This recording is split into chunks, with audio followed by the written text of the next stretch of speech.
In this video, I'm going to show you how to place the front brakes on this GMC Terrain. Pads and rotors, let's install these TRQ brakes. With a 19mm socket, remove all 5 of your lug nuts and then remove the wheel.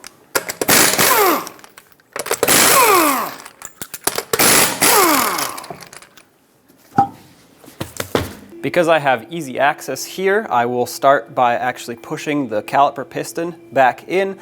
To do that, I'm going to have to remove the cap for the bleeder screw.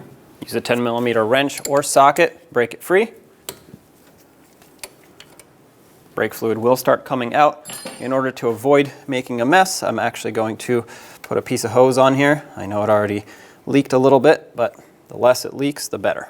With the help of a pry bar, I'm going to pry in the center of the rotor. That's going to push the piston back. Fluid will come out. And then go in between the pad and the rotor, push the caliper in the rest of the way. There we go. That just made space for our new thicker pads. This also avoids the need for a special caliper depression tool, which if you have, you can use. I just find this easier on this particular vehicle. I'm going to remove my hose and wait for a steady trickle of fluid with no air. I know it's going to leak on the caliper, but that's okay. Most of the fluid has already gone cleanly into my collection bucket. Once I have no air, I'm going to tighten this back up. Just make it nice and snug, and then we can clean this off and continue with our job. Make sure you get all that brake fluid off. If you have access to compressed air, you can speed up the drying process. Don't forget to cap off the bleeder screw, that way no debris clogs it up. Now with a 14mm socket, remove the 2 bolts that hold the caliper onto the bracket. I'm going to leave this one attached so that I can hold the caliper while I remove this one. Take this off, put the caliper up and over the strut here where it cannot pull on that brake hose. You don't want to put pressure on it. Let's take the pads out. These springs can pop right out of the ends of the pad here, and then the pads should slide straight out. If they're stuck, you can use a pry bar and a hammer to get them out of here. This one's a little stuck, but eventually comes out. To remove the caliper bracket, we have 2 21mm bolts. Let's get those off. These do have quite a bit of thread locker on them from the factory, so they will be kind of tight. With those removed, you can pull them out and remove the caliper bracket so we can prepare it for installation. With a T30 Torx bit, remove the bolt that holds the rotor onto the hub. If it's rusty and stuck, tap it with a hammer in the center and a punch. That vibration should loosen it up, especially if you're tapping inward. It usually loosens the threads up. If you have a power tool that you can do this with, it does actually help. At this point, you should be able to remove your rotor.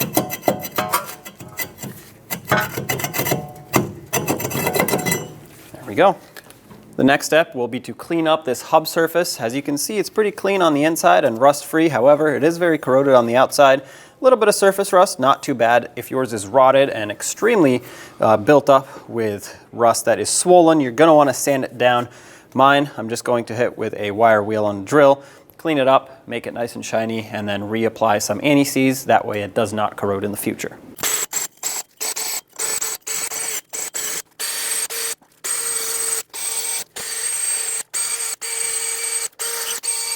Once you've cleaned it, degrease it with brake parts cleaner.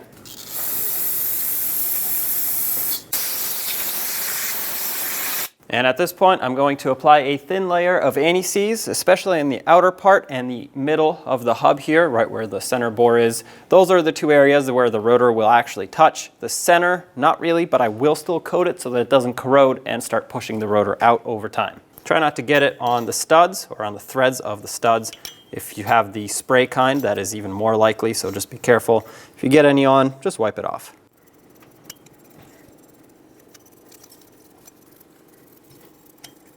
You just want to put a thin layer on. If you put too much, when the rotor goes on, it'll actually squish it and it'll start flinging out as you drive.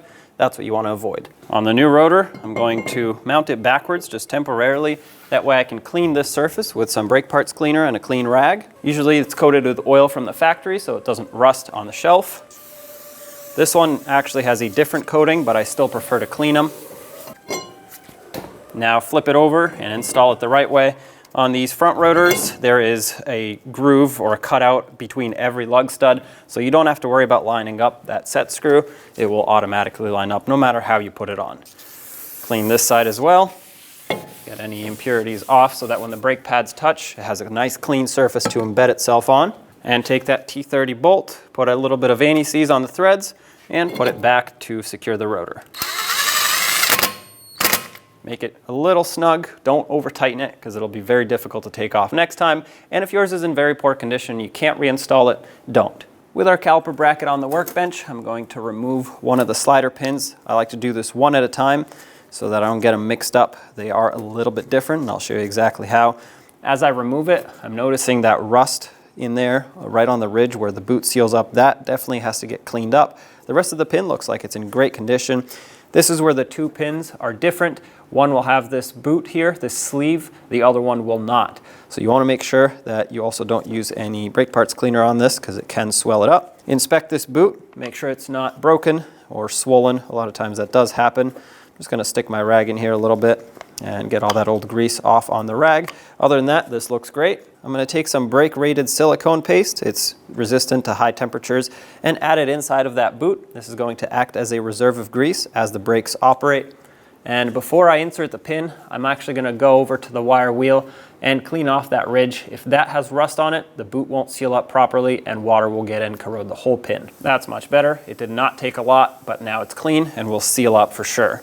Add a little bit of grease to the pin itself. You can't add too much because it'll just get wiped off as you try to put it in. Add some to that ridge up there that we talked about and slide it into the caliper. As you press it in, you might notice that it wants to bounce back with a lot of air stuck in here. This one not so much, but it does happen. So if that is the case, press it, squeeze the boot, all the air will come out. Like I said, not so much a problem for me right now. Flip this over, do the same to the other side. This one is actually not very rusty up here, so that's a good sign. And the boot also looks like it's in great condition. I'm going to do the same thing, stick the rag in here and just twist the boot around a little bit. That should get most of the old grease out. Add some new grease in the folds of the boot. Once again, will act as a reserve. This one, like I said, does not have that rubber bushing on it. Add some grease to the top. Slide the pin in, push it all the way down. Get all the air out, excess grease. Give it a couple twists to make sure it's all good. Let's continue. On the bottom, you'll see these anti-rattle clips. Pop them off with a pry bar. These won't come off so easily by hand. Usually they're a little bit stuck in here.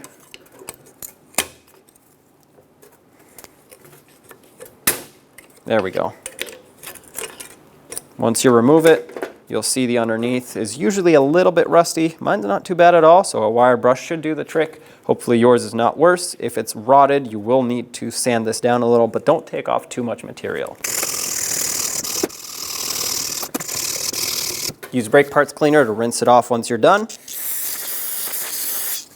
And once it dries, put a thin layer of brake grease or silicone paste on here. This should prevent further corrosion from building up. The reason you want a thin layer is because if you put too much, it'll actually squish out when you put the anti-rattle clip on, then it'll get on the rotor, and that's what you're trying to avoid. Speaking of the anti-rattle clip, take the new one, slide it on, make sure you press it all the way down, especially in the center here. That's where it actually locks into place. That's installed. Flip it over, do the same on this side, and then we can install it on the vehicle. Reinstall the caliper bracket over the rotor, and through the knuckle, put the two bolts in.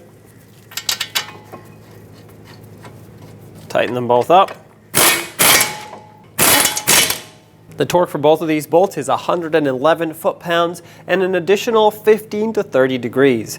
A better reference for 30 degrees is 45 degrees is an eighth of a turn. This is basically just a little bit less than an eighth, so just a little extra. Having said that, 111 foot-pounds. And a little extra. And a little extra. The outer pad does not get a wear indicator, so you can slide that one right in. When you do, make sure it's slides smoothly. The inner pad gets a wear indicator going on the top. This is it right here. Slide that one in as well. If you angle it at first, you can then push it and slide it in. Both pads should slide in and out smoothly. They should not be stuck. If they're stuck, that means you had corrosion here or rust that you didn't clean up. Now they're getting squished. That'll cause braking issues. I have my caliper ready to go over the pads because we're gonna put these springs on, and once you do, the pads are gonna wanna pop out, so you have to hold them and then immediately slide the caliper over.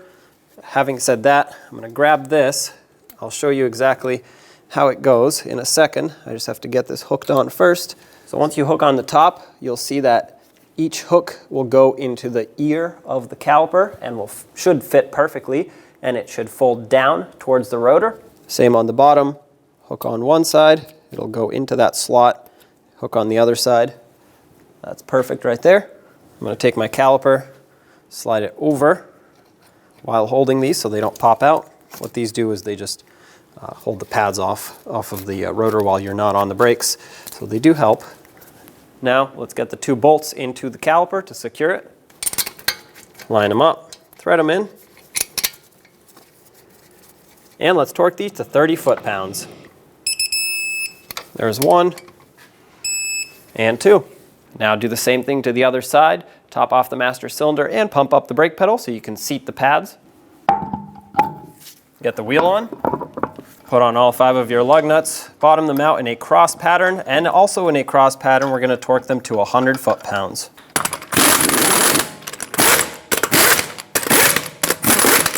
Once again, 100 foot-pounds in a cross pattern.